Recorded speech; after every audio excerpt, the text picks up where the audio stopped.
Hello everybody, students and my dear friends. आज आपके सामने बिजनेस स्टडी से रिलेटेड एक टॉपिक है, chapter business environment, full name management and business environment. आज इस टॉपिक के बारे में, इस चैप्टर के बारे में हम आप डिस्कस करेंगे, हम और आप मिलकर। आज बिजनेस एनवायरनमेंट टॉपिक पे डिस्कस करने से पहले हम बिजनेस से रिलेटेड एक पहलू पर बात करेंगे। क्या बिजनेस स्टडी की बुक पढ़ने से बिजनेस समझ में आ जाता है? क्या बिजनेस स्टडी की बुक पढ़ने से एनी पर्सन बिजनेस कर सकता है? क्या केवल किताबी ज्ञान से ही हम अपना बिजनेस कर सकते हैं? कुछ लोग कहेंगे हाँ और कुछ लोग कहेंगे नहीं। आज के समय में 100 में से 90% लोग बिजनेस करना नहीं चाहते, क्योंकि वो डरते हैं कि कहीं उनका कैपिटल, उनका मनी, उनका रुपया पैसा कहीं डूब ना जाए।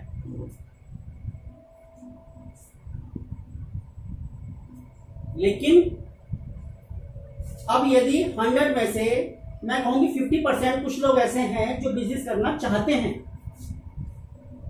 तो 50% लोग आज अपनी नॉलेज, अपनी एक्सपीरियंस, अपने वे ऑफ टॉकिंग के बेस पर सक्सेस होते हैं। अगर आपके माइंड में रहेगा कि मुझे बिजनेस ओपन करते ही प्रॉफिट मार्जिन ज्यादा से ज्यादा और कम समय में कमाना है, तो वो बिजनेस आपका कभी भी सक्सेस नहीं हो पाएगा। क्यों नहीं हो पाएगा? क्योंकि आप सरवाइव करना नहीं चाहते। आपने सोचा कि पैसा बिजनेस में लगाया और बिजनेस में प्रॉफिट आना शुरू हो गया। नहीं, आज 50% लोग ऐसे हैं जो सक्सेस हैं, जो उनकी विलिंग पावर है, जो उनकी कॉन्फिडेंशियल कंडीशंस हैं, इनोवेशन आइडियाज हैं, और आज वो बिजनेस के स्कोप में कहां से कहां तक पहुंच गए हैं। तो हमें देखना होगा वो कैसे पहुंचे। Way of talking, knowledge, experience. First of all survive. जब सरवाइव होगा तो आफ्टर देन बिजनेस की ग्रोथ होगी, और जब ग्रोथ होगी तो बट नेचुरल है कि प्रॉफिट भी आना शुरू हो जाएगा। तो इसीलिए आज के समय में बहुत कम लोग हैं जो बिजनेस करना चाहते हैं, केवल पैसा लगाना चाहते हैं, लेकिन उनका वो पैसा डूब जाता है। इसके लिए आपको बहुत ही ठंडे दिमाग से सोचना होगा कि हमने केवल पैसा लगाया है, लेकिन पैसे को साथ साथ, कैपिटल के साथ साथ आपको अपने इनोवेशंस आइडियाज भी लगाने हैं। कस्टमर से कैसे आपको बात करनी है, आपका वे ऑफ टॉकिंग अच्छा होना चाहिए। हर customer cheap and best product purchase करना चाहता है, तो ये आपके ऊपर डिपेंड करता है कि आप कस्टमर को कैसे बिहेव के अकॉर्डिंग, कैसे उससे टॉकिंग करते हैं और कैसे अपना बिजनेस आगे ले जाएंगे और कैसे अपना प्रोडक्ट मार्केट में सेल करेंगे। तो बस ये ध्यान रखिएगा, प्रॉफिट बाद की बात है, मार्जिन बाद की बात है, सबसे पहले पॉइंट है सरवाइव। सरवाइव होगा बट नेचुरली बिजनेस की ग्रोथ होगी, और जब ग्रोथ होगी तो प्रॉफिट आना शुरू हो जाएगा। तो आज बिजनेस एनवायरनमेंट हमारा टॉपिक है। इससे पहले मैंने आपसे डिस्कस किया है, तो अब आप देखिएगा बिजनेस एनवायरनमेंट। बिजनेस एनवायरनमेंट आपके सामने, आपका फुल नेम है मैनेजमेंट एंड बिजनेस एनवायरनमेंट।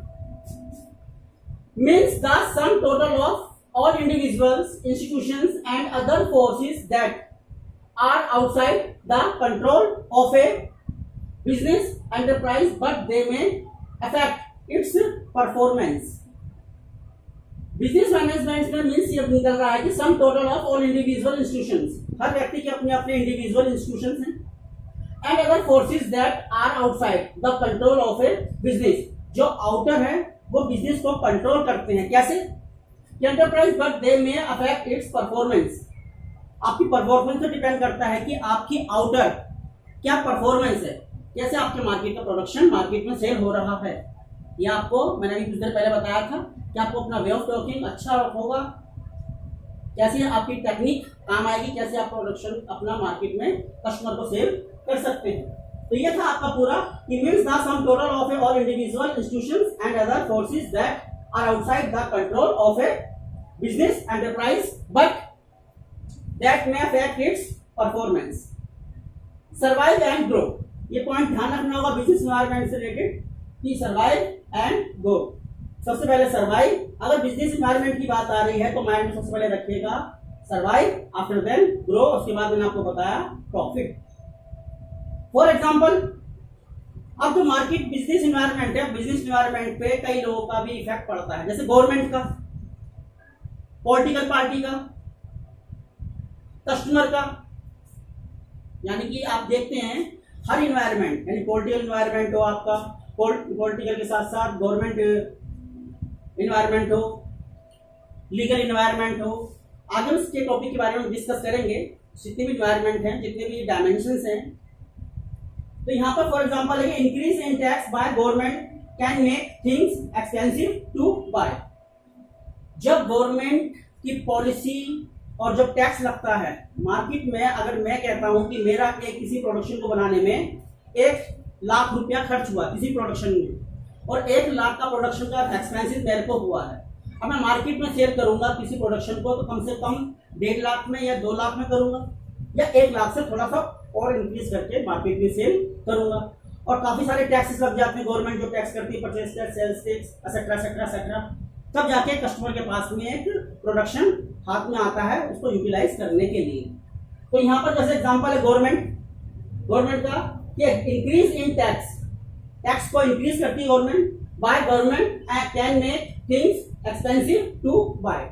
जब गवर्नमेंट का टैक्स लगेगा तो बट नेचुरल जो प्रोडक्शन है वो एक्सपेंसिव होगा, जब एक्सपेंसिव होगा तो मार्केट में सेल होने के लिए आएगा, जिसका पूरा भार किस पर पड़ता है, कस्टमर के ऊपर पड़ता है, और कस्टमर को परचेज करता है क्योंकि कस्टमर को चाहिए।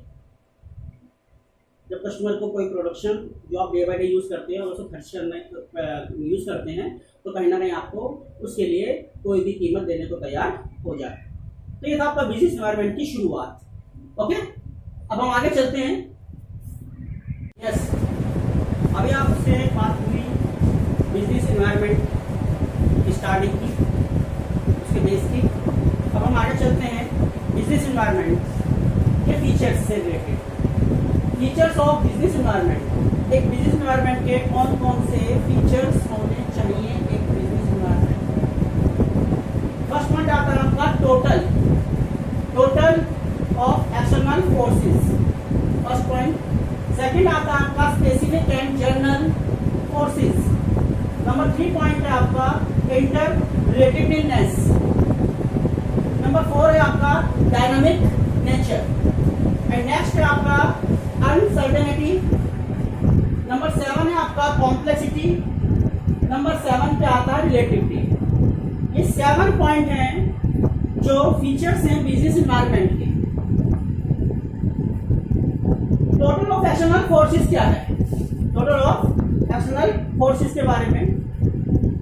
टोटल ऑफ एक्सटर्नल फोर्सेस में सम टोटल ऑफ द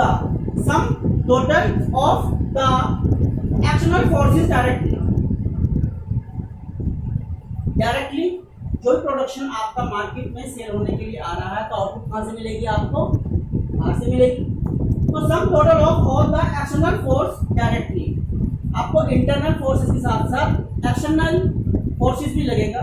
तो आपका क्या है टोटल ऑफ एक्सटर्नल फोर्सेस, ये पूरा जो फोर्स एक्सटर्नल लगेगा तो मार्केट में आपका प्रोडक्शन सेल होगा।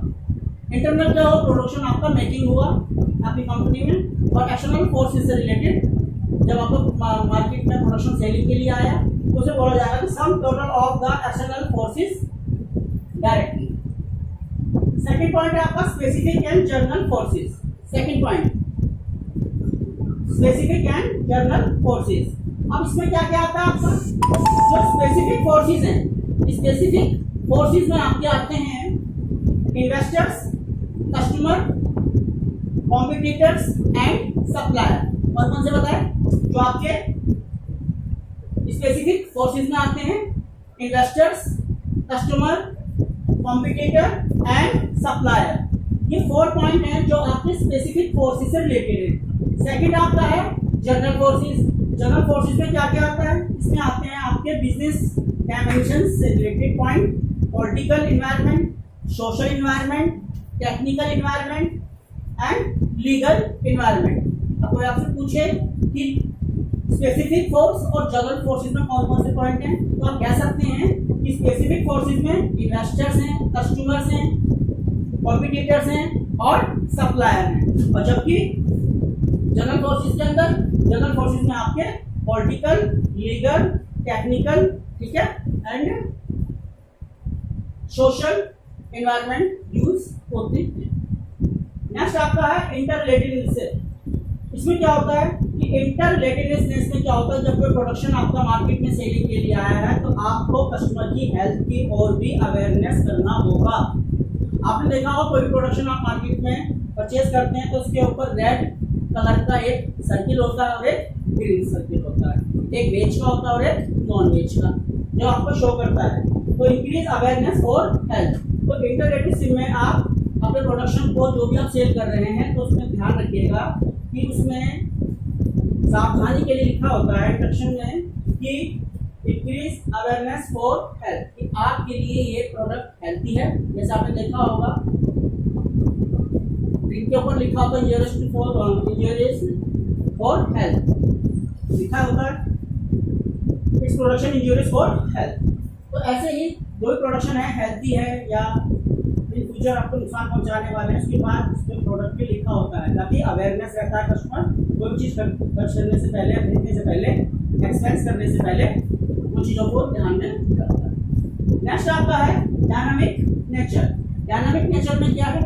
Dynamic keeps on changing. अब कीप्स ऑन चेंजिंग कैसे? कि इन्वेंशन ऑफ न्यू टेक्निक। जब प्रोडक्शन मार्केट में सेल होने के लिए आता है, जब मार्केट में प्रोडक्शन सेल होगा तो न्यू टेक्निक आ जाती है। आज आप देख रहे हैं न्यू फैशंस भी, कि जब कोई कस्टमर एक सामान को खरीदता है उसको परचेज करते करते वो उसका टेस्ट चेंज हो जाता है, तो कस्टमर की डिमांड ऑटोमेटिक चेंज हो जाती है। तो ऐसी कंडीशन में क्या करना पड़ेगा? ऐसी कंडीशन में आपका जो बिजनेस है उसके अंदर आपको डायनामिक नेचर का भी यूज करना होगा, जिसका मीन्स निकलेगा इन्वेंशन ऑफ न्यू टेक्नोलॉजी। आपको डे बाय डे अपडेट होना होगा अपनी इनोवेशंस आइडियाज को लेकर, न्यू टेक्निक्स को लेकर, न्यू प्रोडक्शन को लेकर, कि कस्टमर की वांट्स एंड डिजायर क्या हैं। ओके, नेक्स्ट आपका है अनसर्टेनिटी। अनसर्टेनिटी में क्या होता है? इसमें कस्टमर का जो फैशन, जो भी फैशन वो कर रहा है या चेंजिंग है, उसका टेस्ट है, चाहे वो खाने से रिलेटेड फूड प्रोडक्ट हो, चाहे उसका बियर से रिलेटेड प्रोडक्ट हो, तो डे बाय डे कस्टमर का टेस्ट, उसका रहन सहन चेंज होता जा रहा है।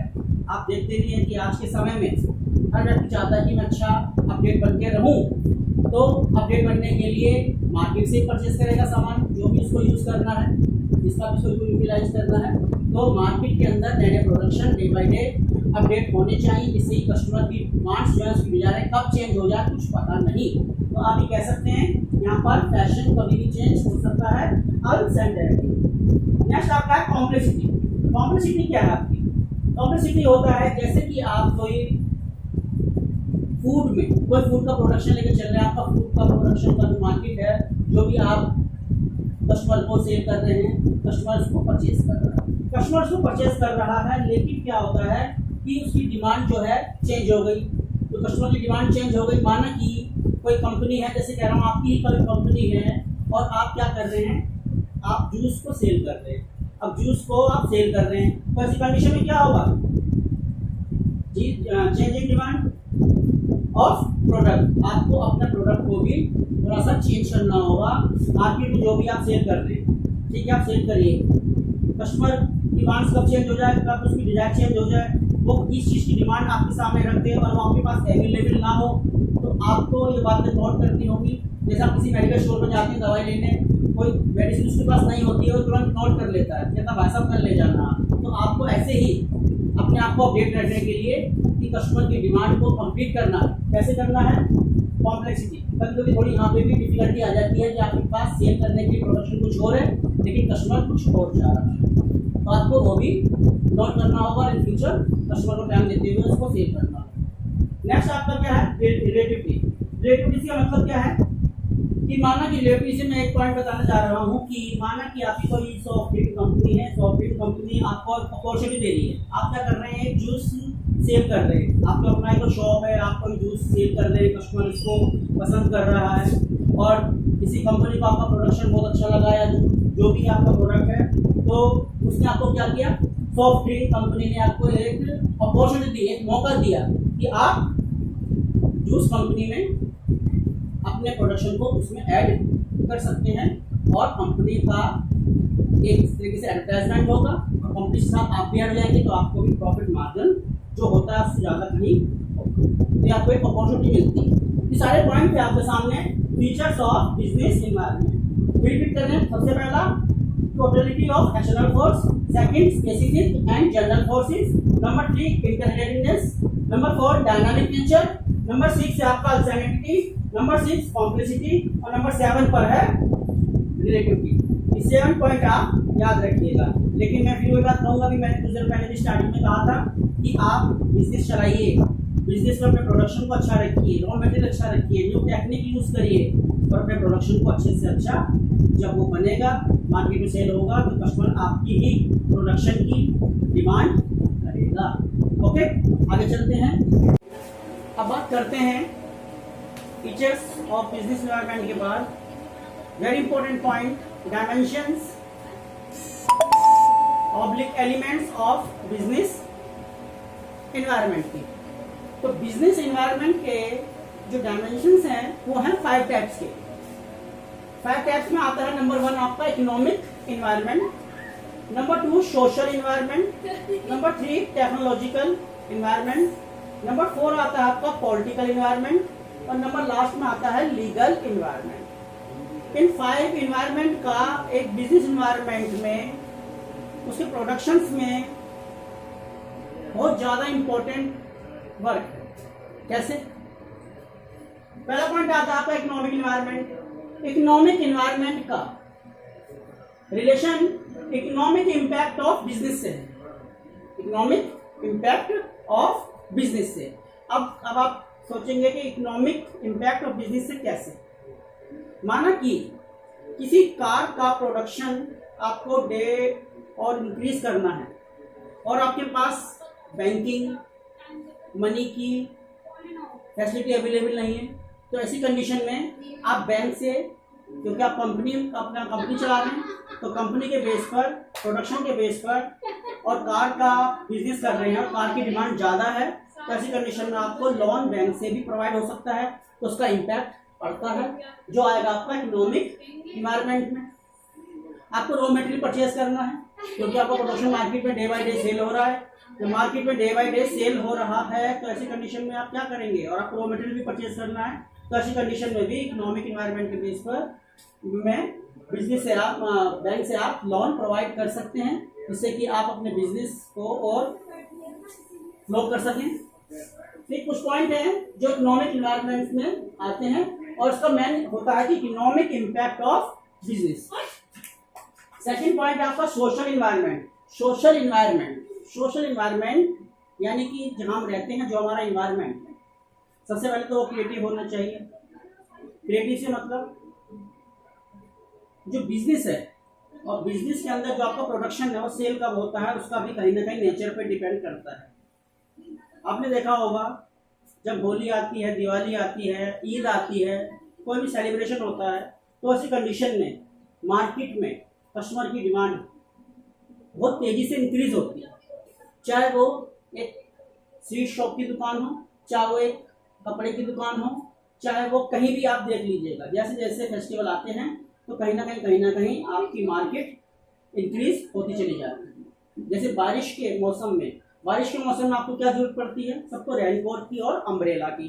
तो वैसे बिकते नहीं है मार्केट में, बहुत कम बिकते हैं, लेकिन जब रेनकोट और अम्ब्रेला अधिकतर बिकते हैं आपके जब बारिश का मौसम आता है। जब विंटर मौसम आता है तो विंटर मौसम में क्या होता है, सारे वूल क्लॉथ आप लोग परचेज करते हैं, जैसे स्वेटर, शॉल एक्सेट्रा जो भी है। जब गर्मी का मौसम आता है, जो प्रेजेंट चल रहा है, तो आप क्या पसंद करते हैं खरीदना, कॉटन यानी कि सूती कपड़े खरीदना पसंद करते हैं। हल्का खाना पसंद करते हैं, तो सारी चीज़ें हैं ये। तो ईद दिवाली सेलिब्रेशन पर आपका जो बिजनेस है वो इंक्रीज होता है, जो कि कहीं ना कहीं सोशल इन्वायरमेंट सोसाइटी से रिलेटेड है। और सोसाइटी को देखते हुए हमें कस्टमर को अच्छे से अच्छा मार्केट में cheap and best product sell करना होता है।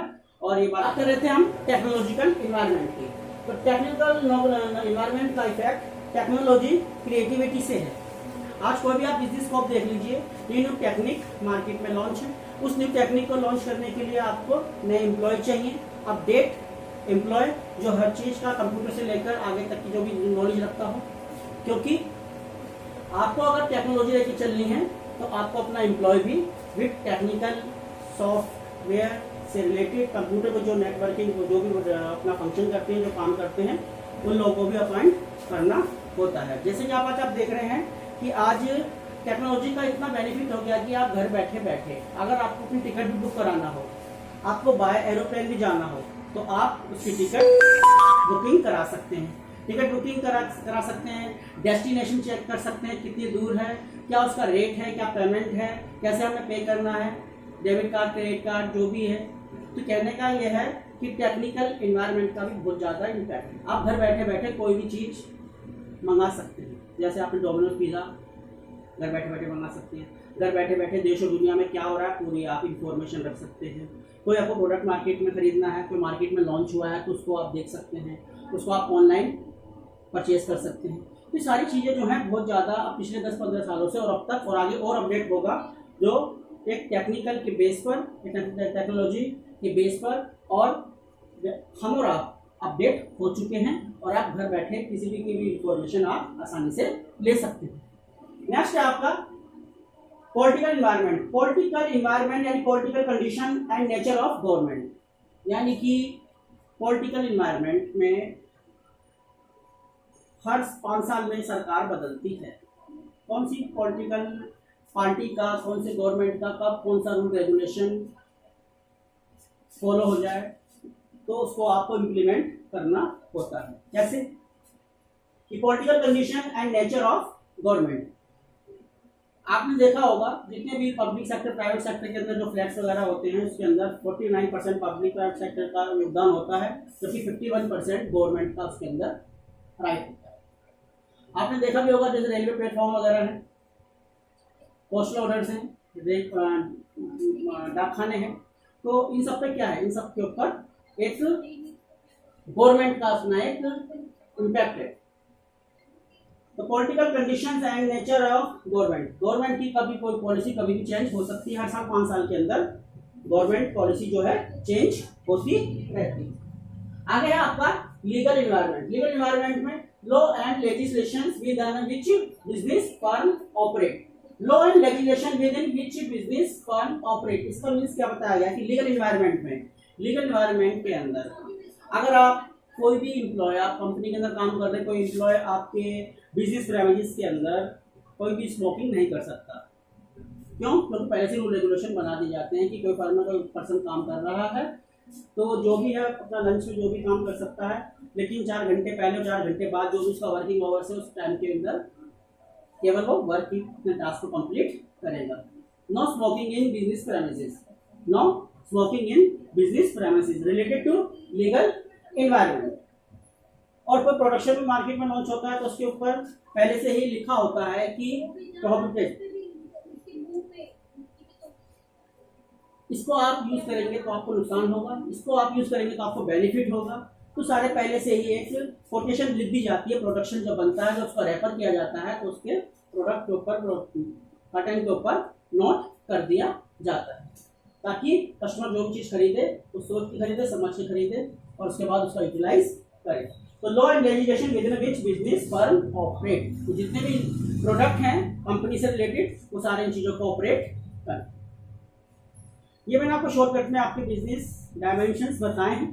ओके, तो आप अब जो आज क्लास दी है आप देखिएगा। मेरा चैनल जो है AVS कॉमर्स के नाम से है, जैसा आप लोग अभी सब्सक्राइब करते रहे हैं, देखते रहे हैं और आगे इन फ्यूचर भी आप लोग देखिएगा।